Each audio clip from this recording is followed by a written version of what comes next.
Ang Ginoo mga igsoon dili gyud matugkad sa atong tawhanon nga katakos sa pagkat-on or pag-ila sa kamatuoran. Misteryoso gining Ginoo or misteryo. Mao na ang pagkatao sad sa Ginoo usa sad kadakong misteryo. Ngano nga ang babae nga batan-on mga 13 anyos na mabdos nga wa hilabtig laki, misteryoso gyud. Di ta kasabot ana. Nya ngano man nga ang Ginoo nga mo'y naghimo sa tanan, maoy tag-iya sa tanan, mipili man nga mataw raan ang pasungan nga porting hugawa, mga hayop ray nagpuyo didto. Di gyapon ta kasabot ana. No? O kamo pa kay Ginoo, kamoy naghimo sa tanan, pananglitan ikay ga-construct sa imong balay. Nya inigsod nimo adto ra ka ibutang sa ads baboy dito sa kilid sa balay. Pero ikay naghimos balay, ikay tag-iyas balay. Saman, sugot ka dili. Tubag. Dili, oy moingon jud ka no, buang mo diha. Unya ang gapaling, ang gapapuyo pag inimo ngadto tangkal sa baboy, ang imo pag yung mga sulugoon. Ang imo mga sulugoon ba nga imong gisweldoan, mao pag iniingon nga didto ka puyo ha. Mao may nahitabuan ng Hesus God. Pag abot niya diri, ang mga tao nga sulugoon sa Ginoo, ang mga tao nga hinatagan sa Ginoo og mga grasya, mao naman nooy wa mo ila niya matud pas atong ebanghelyo. Nya ang Ginoo gitawag nga maoy kahayag sa kalibutan, pero pagkatao niya ngit-ngit ang kalibutan. Dili hayag kay wa may suga ang didto sa balay sa mga hayop. Ngit-ngit kay ang mga taong dunay suga sa balay wa mo dawat niya. Siya mo'y tag-iyas kahayag pero gibutang siya sa kangit-ngit. Misteryoso gyud kayo. Nya ni sugot ra sad siya. Nya mao kuno ni ang gitawag og kaluwasan. Sige, lingian na imong tupad. Ing na mutuo ka nga si Kristo mo'y imong kaluwasan. Sige ka no. Ing na mutuo ka na kanang wa mulingi mga yawan ona. Ang ila nang hunahuna dili si Kristo mo'y kaluwasan. Oh, bitaw. Mao na atong kinaiya. Kinsa may atong gitan-aw nga atong kaluwasan, ang kwarta, ang atong kaugalingon, ako na gud ni, ang atong balay, ang atong yuta, ang atong abilidad, atong talent, ang atong profession, ang atong authority. Mao na atong gitan-aw nga kaluwasan. Pero kining tanan nga akong gihisgutan, ag-iisip natong kaluwasan, oy, dali ra kaning mawagtang sa usa lang kapag pamilok, wagtang na ni.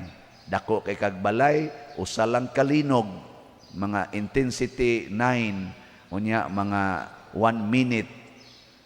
Hurot na nang imong gisaligan nga balay, apil pa ng yuta o landslide. No?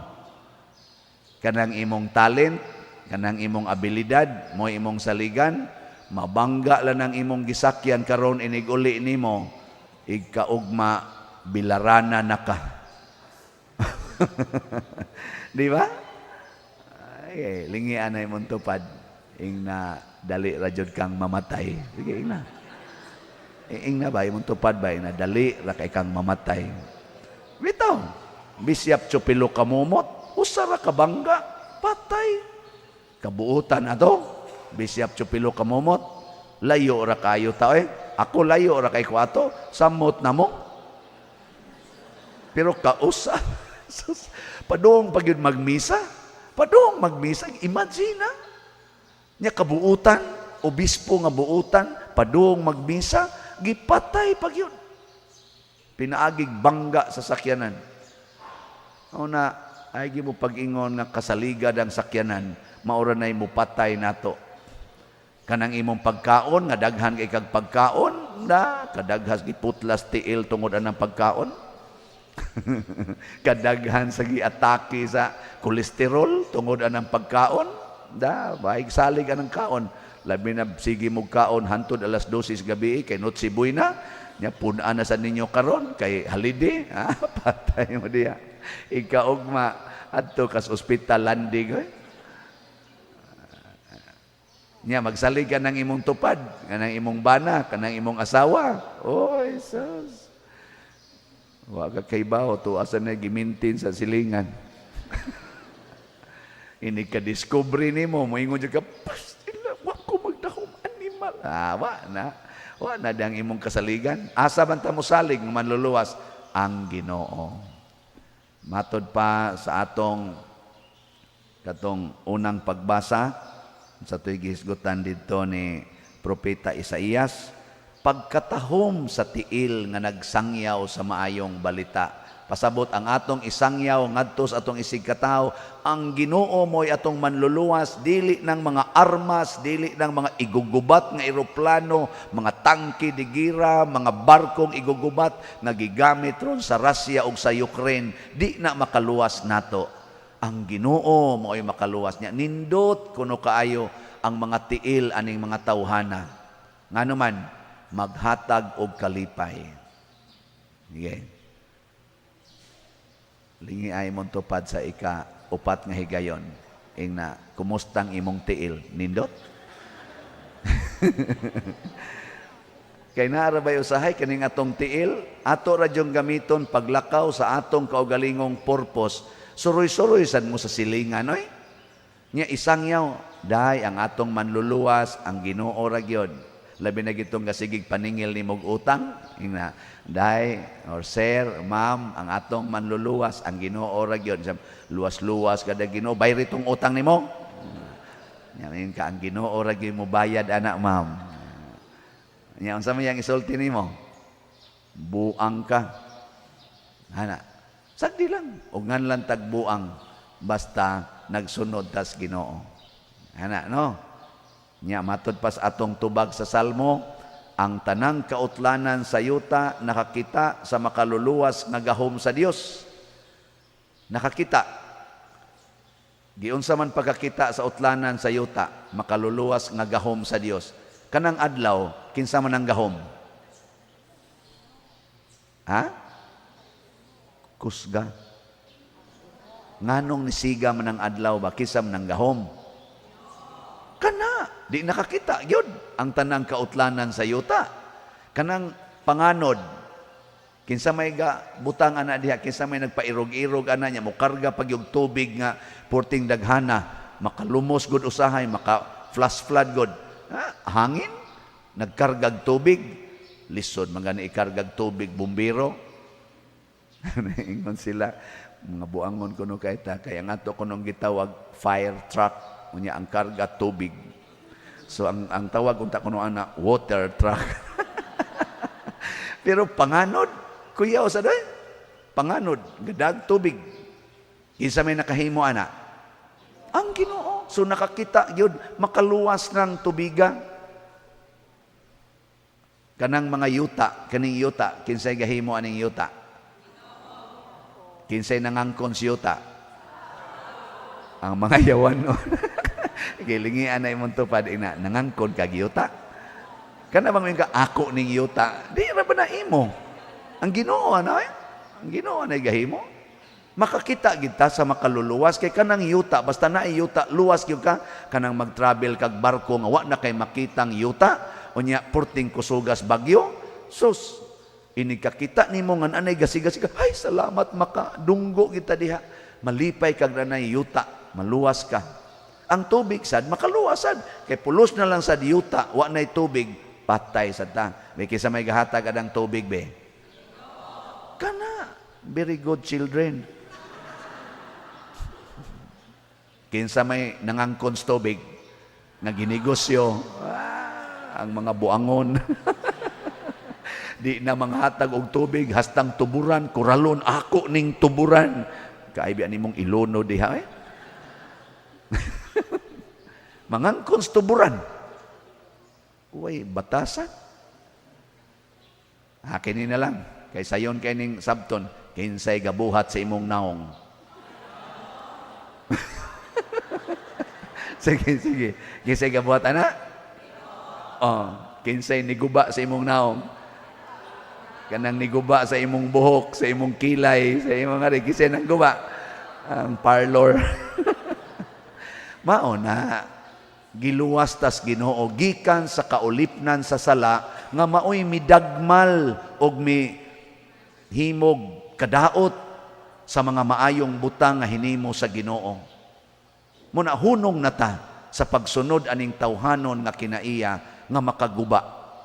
Mubalik tas Ginoo. Mao na ang meaning sa Christmas. Kining mga lights nga atong gihimong nindot kaayo pagtimaan ni magpadanag tas kahayag ni Kristo. Gay katapusang lingi.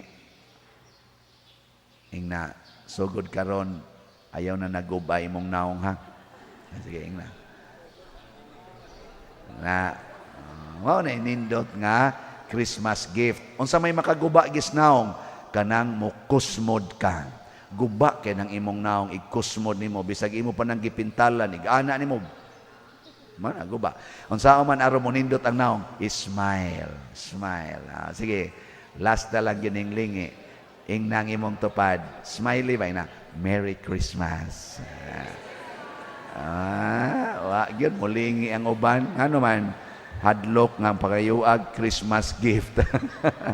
Salamat sa mihatag natog Christmas gifts dinhi sa atong parokya, ang atong mga benefactors and donors nga siging palit sa atong mga slots. Ako ning basahon na as of yesterday ang atong dupes para itukod sa atong kumbinto tag 1,000 ni per slot, nahalina na tag 15,620 ka slots. Nindota. Unya ang ato sang ikhak para ni sa karong special slot para karong December ipanghatag ngadtos mga kabos ang ato nang halin 15,233 ka slots. Daghan. Napay 4,767 hotdon gini natog palit tag 100 raman ni per slot. Basin pa ugma hurot na ni. Unya kaning ato sa mga bula dinhi kani ba? Bula ba? Nga man ni siya presyo katong inyong love offering ana. Ang atong total nga nadawat nga love offering aning atong sabong kaning atong gratitudes and petitions ning abot pod og 196,781 pesos and 50 centavos. Yes. Kinsa dinhi ang wa gyud kapalit ani. Mga guilty mo. Ang ato aning gigastuhan primarily ang atong lugaw kada gyud kadlawon. Yang atong lugaw sa siyam ka kadlawon mo average ta gasto nga 20,000 das labor og sa mga ingredients. Tagwalo man sad nga 8 ka kaldirong dagko ang ato kada kadlawon. So 20 times 9 mga 180. So napatay ginansiyang 16,000. Sa nindota. Ako lang ning gisgutan ba kay pagkanindot gyud sa mga taong mga manggihatagon. Pagka nindot sa mahitabo sa atong palibot kung kitang tanan maghinatagay mo ni ang atong slat-slat, ginagmay apan kinasing-kasing. Tingali ang imong 1,000, dili makapatukod og kumbinto nga 4-story building. Nga mag-average og 380 ang iyang diameter, ang floor area. Ang imong 1,000 di ginakahimo. Pero ipalit na nimong slat, nya mo abot tag 40,000 kabuok, ahurot na ang building. Kay mga 40,000 raman ang atong budget ana. Di ba? Ingon ana ang kaluwasan mao na si Kristo na as gamay kaayong manger pero siya'y tag-iya sa tibuok kalibutan. Aron makaamgo ta ba na ang ginagmay day natong sakripisyo ginagmay natong pamaagi makahatag og dako nga kaayuhan ug ang ato sang ginagmay nga mga kabuang, ginagmay nga mga bisyo makagunob sad sa kalibutan. Mo na itong bantayan. Manindog na ta mga buutan.